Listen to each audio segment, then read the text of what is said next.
Alright, guys.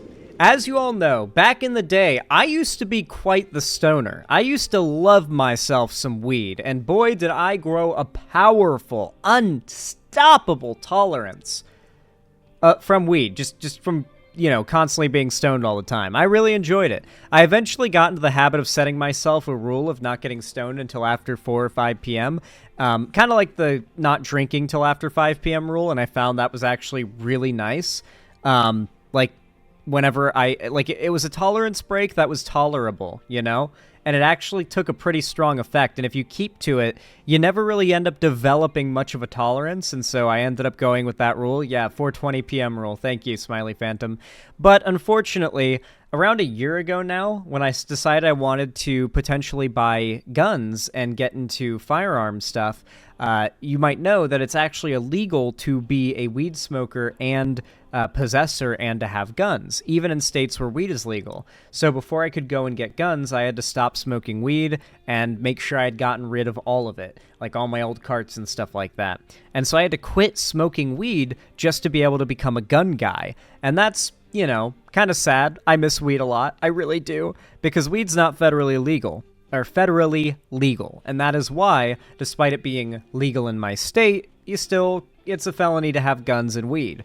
This might change. In fact, federal legalization of weed has been one of the most sought after things among progressives and younger voters for a while now, and could very well be a tipping policy that could change the entire election. Why am I talking about this? Well, this is a post from Kamala HQ. It came out a few days ago. Or actually, no, it came out like 10 days ago. This is actually fairly older news than I thought. Vice President Harris, I feel strongly people should not be going to jail for smoking weed. We need to legalize it. That's right. I have no doubt the Republicans are going to attack her for probably prosecuting people for weed possession, but that doesn't change the fact that she is running on a good policy, and if she fulfills this promise, it's huge. Trump is certainly not running on this and would never do it, considering he was president for 4 years with an extremely fanatical administration, and he could have absolutely made weed federally legal and did nothing about it. Oh, cannabis? Your views on cannabis? I just feel strongly people should not be going to jail for smoking weed. And we know historically what that has meant and who has gone to jail. Mm-hmm. Second, I just think we have come to a point where we have to understand. Yeah, I do love this implication by conservatives, by the way, that as a prosecutor, she should have, like, ignored the law when doing her job when it came to weed. Because, like, they talk about her putting people in jail for having weed. It's like, yeah, that's the job of the prosecutor. They're not allowed to say, I don't agree with this law, I will not enforce it. That's not like a power that she had. She didn't have the power to change those laws as a prosecutor, certainly not on a federal level. So yeah, she did her job and she did put people in jail for weed possession, almost certainly. It doesn't change the fact that she is the better candidate running on better policy. I've heard a lot of people make that argument. It's real dumb, too. Especially when she's now overtly running on federal weed legalization. That we need to legalize it and stop criminalizing this behavior. And so, and I've actually, this is not a new position for me. I have felt for a long time. That is true. She has expressed this since, like, the primary, I remember. Oh, cannabis? Everybody was expressing pro-weed sentiment during the primary. That was a big thing. You can still drink though, Zan. We need a drunk Zan stream. Yeah, I could drink, but I don't like drinking alcohol. It's just not really tasty, and being drunk's not all that fun for me. I like being a little tipsy, but beyond that, I start to feel icky. So, not for me. Not for me. Not for me. This goes even further. This gets crazy. So, why is federal weed legalization important outside of just people being able to smoke weed all around and gun owners not immediately becoming felons if they have a joint, right? What is the point of all of this? Why is this such a big deal? Well, across the board, there's a lot of drawbacks to the way that weed is legal. If you're a weed guy, then federal legalization, even if you live in a legal state, is a big deal for you. I guess this video is probably a pretty good breakdown of the situation. I've seen it before. It's by Bloomberg Law, and it's good, but it doesn't necessarily break down everything that I would like it to from, like, the horse's mouth, but I will express what bits this video leaves out. Notably, the fact that most banks operate on a federal level and weed is not federally legal means banks are not legally able to work with dispensaries. So if you live in a legal state, then chances are you've had to always use cash to buy weed. Usually they have like a ATM on site at the dispensary to use, which is pretty helpful. But, you know, ATMs have limits, and maybe you're there to buy just a shitload of weed. Maybe you don't even want to have to deal with cash and, like, fumbling around with it and counting it out and not, like, dropping any of it or whatever. You know, cash is just annoying to deal with. There's a reason why everyone uses cards now, but not when it comes to buying legal weed. And that is because the banks won't work with them. They have to work in cash. You can't use a card to exchange currency. They don't have a bank account that it goes to. And so for the world of you know, growing weed and selling weed, federal legalization doesn't just mean they get to open up stores across the country no matter what state. It also means that they get to work with banks and they get to get loans. It means that people get to start dispensaries even if they don't have the immediate capital in their pocket to start the business. Now, I want you to think about something. For decades and decades and decades and decades, police have disproportionately stopped, jailed, and even in the court system, people of color in America have received harsher sentences for possession of marijuana more than any other drug. Because it's like the most commonly used drug. It's hardly considered a drug anymore because it's so commonly used. And for a long time, marijuana criminalization has been used by racist police departments and the criminal justice system to disproportionately jail and criminally, you know, impact or legally impact people of color in America. So you would think that the legalization of weed would mean, okay, cool. Now, all of a sudden, you could see maybe weed could become a path for POC in this country to regain some level of, like, economic strength, rather than a way in which the racist systems that have existed for a long time have disproportionately kept people of color down. Maybe it could be a positive thing. Well, not right now, that's not the case, because you have to have already had enough money to start a fucking marijuana business, to buy out the storefront, to buy stock, to do advertising, to do everything needed, hiring people and everything to start a business. You have to have all of that, like, in your pocket to start a dispensary. Banks won't loan to start a dispensary. They just won't do it. So, with that in mind, federal legalization, if you're a weed guy, if you're someone who even lives in a legal state and has no problems with getting weed, it's something that should absolutely be on the table for you to root for. You want this, okay? You very much want this. Also, wouldn't it just be nice to not have to... I'm pretty sure if weed got federally legalized, you'd be able to own guns and smoke weed again. If that became the case, oh my god, I'd be so happy. I'd be so happy. I would walk into the dispensary the day that law took effect, like... I'd walk in, I'd be dressed like Jesus for some reason. I'd be wearing, like, robes, and there'd be, like, light surrounding me, and I would just, like, gracefully walk up to the front desk and be like, 3 pens, please. And they'd hand them to me all in ones. And I would pay with my card, and then I would float out like a cartoon character, like floating by the smell of a fresh cooked pie sitting on a windowsill. That would be me. Yeah, the Hallelujah chorus is intensifying the whole time. Yes, absolutely. That is how it would go if this actually manages to happen. We gotta elect Kamala Harris, guys. Please, please fucking vote. Especially if you live in, like, Pennsylvania. Let's watch this. It's been almost half a century since Peter Tosh sang. Now, as you may have heard, in much of the United States, it has been legalized. And now to the growing acceptance of legalized marijuana across the country. 5 states legalized some form of it on Election Day. In more parts of the U.S., weed... You gotta remember, though, it's not decriminalized, it's legalized, which means in certain quantities, weed is still illegal. For example, even in California, Washington, like Oregon, all these legal states, if you have, like, a brick of, like, 5 pounds of weed in your trunk and you get stopped by a cop, you're going to jail, bro. Like, maybe prison, because that's felony quantities of drugs. But if you have, like, I think it's under an ounce is how much you're allowed to have on you at a time. And so that's as much as dispensaries will sell you. And, yeah, like, there's still some, like, weird rules around legalization. Ideally, there would be decriminalization, because legalization still comes with a lot of, like, weird gotchas, you know? Like, weird, oh, but did you read the fine print? You still have to do this, or there's still that, right? is legal than it is not. Like its customers, the market for legal cannabis keeps getting higher and higher, but there's a catch. While it is legal in many states, it is not legal federally. This is Lauren Thomas, General Counsel for Dutchie, a company that provides software to cannabis dispensaries. We have to be aware of what federal enforcement priorities are to avoid being... I didn't even think about that.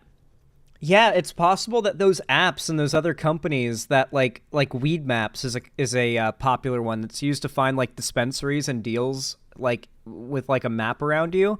I bet that app has a problem running with the fact that weed isn't federally legal, and a weed-focused business might also be included, even if it's not selling weed.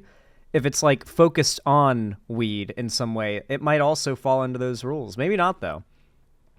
Imagine the decrease of ADHD medications if weed was federally legal. I don't know. I feel like a lot of people would think they have ADHD after getting stoned all the time. Like, being stoned is a bit like having ADHD, but not the, like, hyper part of it, if that makes sense. Being brought in on conspiracy or aiding and abetting charges. So how can this be? How can something be legal in a state when the federal government says it's illegal? I think a lot States' of people rats, baby. see, The federal one case law where makes it's it illegal, real. state law in some places make it legal. There should be a preemption issue there. Jay Wexler is a legal scholar who teaches cannabis law at Boston University. And preemption is a legal doctrine that comes into play when a federal law conflicts with a state law. Article 6 of the Constitution says that federal law is the supreme law of the land, which means that if you have the federal law and the state law and they conflict, and you can't do both at the same time, the state law falls away and the federal law is the one that governs. But Wexler says that when it comes to cannabis, preemption is not the legal doctrine we should be paying attention to. And that is because of this other quirky provision of the Constitution known as the 10th Amendment, which the Supreme Court has basically interpreted to say that the federal government cannot require states to do certain things or force them, or the legal doctrinal word that we use is commandeer the state. This means that the federal government can't force states to arrest cannabis users and sellers who comply with their state laws, but they also... So this is good because on one hand, it means that there's tons of states where weed is legal despite what the federal government says. On the other hand, it means that these states that are hard red and don't want to legalize weed where they are could try to fight and maybe succeed on constitutional grounds fighting against legalization on a federal level. Their state, they would fight against their state being included in that federal legalization. They would try to argue states' rights on their grounds, right? But then again, what politician would be able to survive their next re-election after being like the sole reason why, or one of the main reasons why their state doesn't have weed and all the other ones do? You know, like that could be political suicide fighting that hard against the federal legalization. You know, depends on where you are, but I think even in red states, weed is pretty popular. I don't think people are really all that big on getting arrested for weed these days. I think it's gotten really politically unpopular these days in America. Also can't block the federal government from enforcing its laws either. They could send federal agents into every house all over America and just start arresting people for smoking weed. But federal government doesn't have those kinds of resources, and it doesn't have the will to do that. But there once was a time when the federal government did have the will. The war on drugs. America's public enemy number one in the United States is drug abuse. In 1970, President Nixon signed the Controlled Substances Act. The act divided a list of drugs into 5 categories, or schedules, based on their potential for abuse and medicinal value. Drugs in Schedule 1 marijuana were made is illegal insanely, for all purposes. like, I think Category at the 1 top is the most dangerous drugs, and that's where marijuana's is, like, there. right next to heroin. To justify this decision, President Nixon hired a group of doctors and legal experts known as the Schaefer Commission to study the dangers of marijuana. But when they found that marijuana was not as detrimental to health as assumed, Nixon ignored their report. Instead, he placed marijuana at the forefront of a war on drugs that would last decades. The enforcement of these laws have absolutely disproportionately impacted communities of color and continue to do so to this day. The federal government was uncompromising when it came to marijuana criminalization. They burned But the crop, well, which is states just... were more like Peter Tosh. They saw things. I love that the federal agents who burn illegally seized marijuana crops burn them, and they make sure to stand suspiciously close to the fire and oddly downwind of where the smoke is blowing. Just thought I'd point that out, I just thought that was interesting. Things differently. In the wake of the Schaefer report, which said marijuana is not really dangerous, a number of states, led by Oregon, decriminalized marijuana, which means if somebody's caught with marijuana or using small amounts of marijuana, they would have gotten a traffic ticket kind of thing, like a civil infraction. California led the way to legalizing medical marijuana in 1996. And Colorado and Washington were the first to legalize recreational marijuana use in 2012. State law is only preempted by the CSA if it is physically impossible to comply with both state and federal law. States, knowing this, have carefully crafted their medical and recreational marijuana laws. With their carefully crafted laws and the 10th Amendment on their side, remember what Professor Wexler said about commandeering the state? States were able to legalize marijuana and avoid federal preemption. Yeah, Woody Harrelson, smoke your bong. When people hear, preemption is not a problem, they might think, okay, so then the federal government's not really important when it comes to state marijuana businesses or state marijuana use. And that's not true, because lots of our daily activities and the activities of businesses are regulated by federal law. Because most banks... Zan, this account you follow is posting racist memes. Oh, if it's on Twitter, that makes sense. A lot of meme accounts, if you're not aware, on Twitter have been bought out by, crypto millionaires who are also far right. And if you'll notice that, ever since Elon bought Twitter, slowly, all of the used to be pretty decent gimmick accounts have devolved into right-wing drivel. I don't even go on Twitter anymore, so that doesn't surprise me. But why are you, haunting my Twitter followers in a platform I haven't been active on in, God, almost a year now. When was my last, actual post on Twitter? It's been a while. I don't really use it anymore. It's just a pretty toxic cesspool. For a lot of reasons, particularly some of the accounts that used to be really cool that I follow now becoming right-wing meme pages. Banks are federally licensed.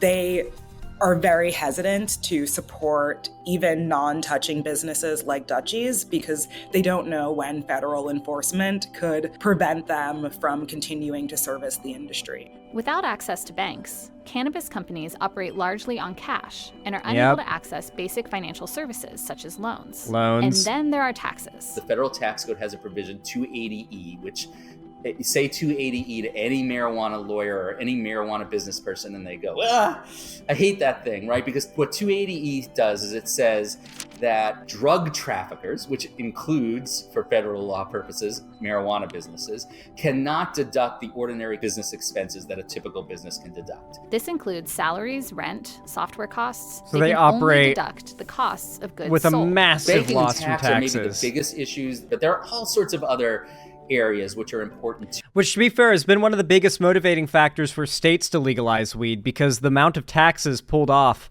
from these businesses because they can't apply for any deductions means that they are pretty substantial tax generating businesses.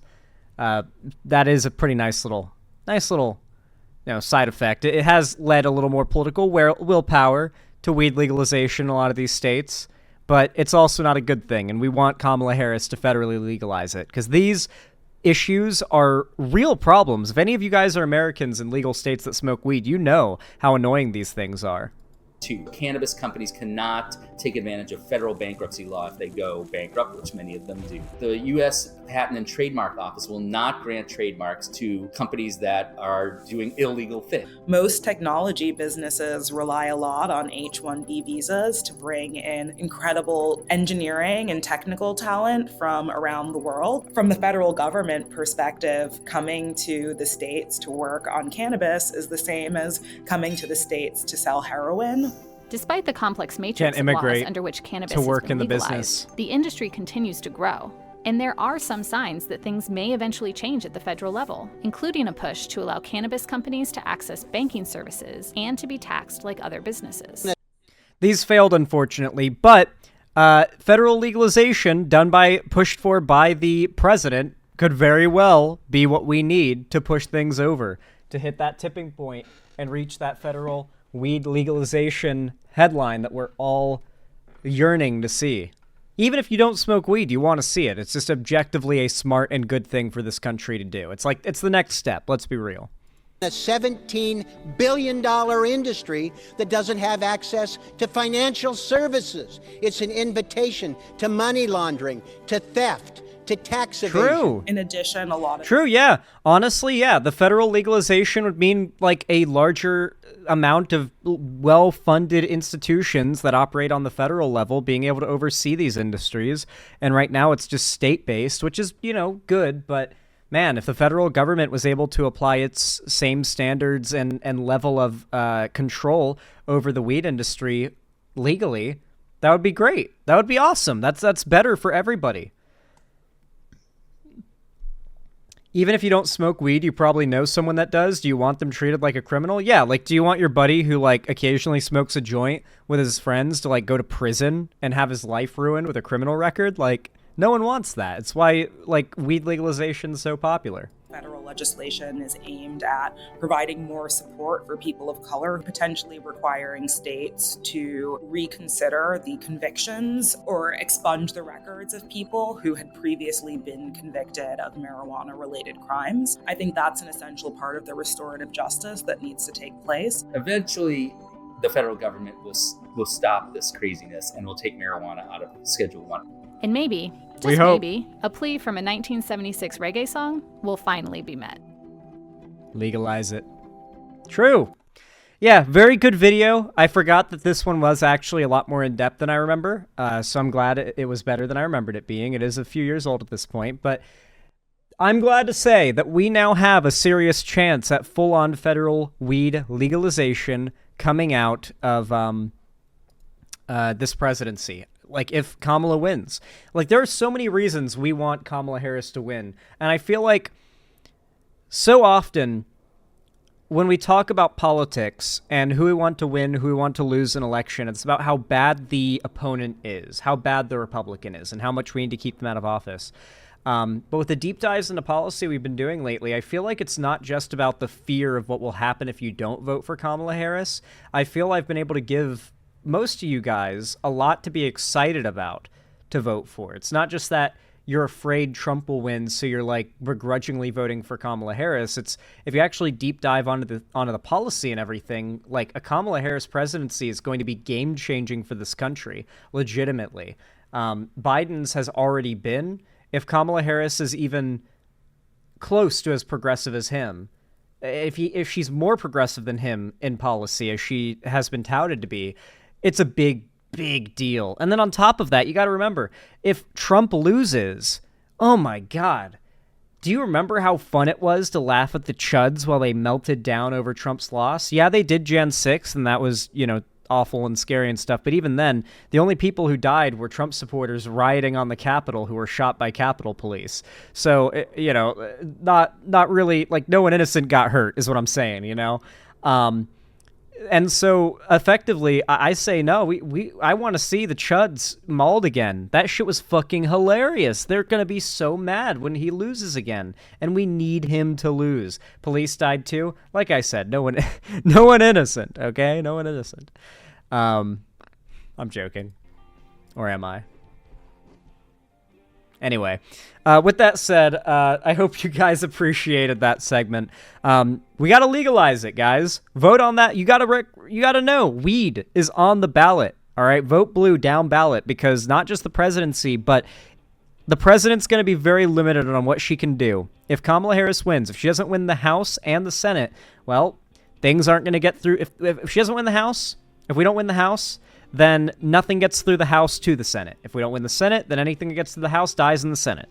So we really ideally need a blue House and Senate. It's not likely. It's probably not even possible, but good God, vote blue down ballot and tell all your friends and family to do so as well. We are in that final stretch before the election. And I need you guys to know that every conversation and convincing argument you make to people to change their vote from Trump maybe or to Kamala Harris, that argument is going to stick with them on election day, okay? Now is the time to convince friends, family, and neighbors to vote for Kamala Harris. If you put it off, then that's fine. Now is actually the best time to be doing it, because if you did it 6 months ago, they'd have forgotten about it. Yeah, Senate might be impossible to win, but who knows? We could see a blue wave unlike anything we've ever seen before. The polling could be massively over-predicting for Republicans. Who knows, dude? Like, the last midterms, the Democrats overperformed like crazy. Who knows what happens this time around? It's possible the Republican... Like, we haven't had a legit election since the Republicans have gone as insane as they have lately. I'm curious to see how much it's going to affect them when they didn't do that well in 2022.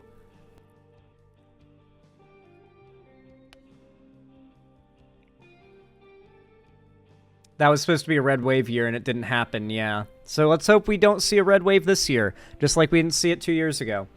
Anyway, if you enjoyed this segment and you found it entertaining, funny, perhaps even educational, then please consider leaving a like, whether you're watching live or after the fact when this goes up as a segment. No matter what you're watching from me, every thumbs up goes like a really long way to help the channel and the algorithm, basically forcing YouTube to push my content out to more new viewers, so it really does mean a lot if you do that. Thank you to everybody who hits the like button. Commenting down below has a similar effect, as does subscribing and ringing the bell icon to turn on all notifications so YouTube tells you when I go live or upload. You can also follow my social medias linked down below in the description, including joining my fan Discord. It is totally free to join, and it's the main hub of my community, and I host game events, call-in streams, and watch parties there, including...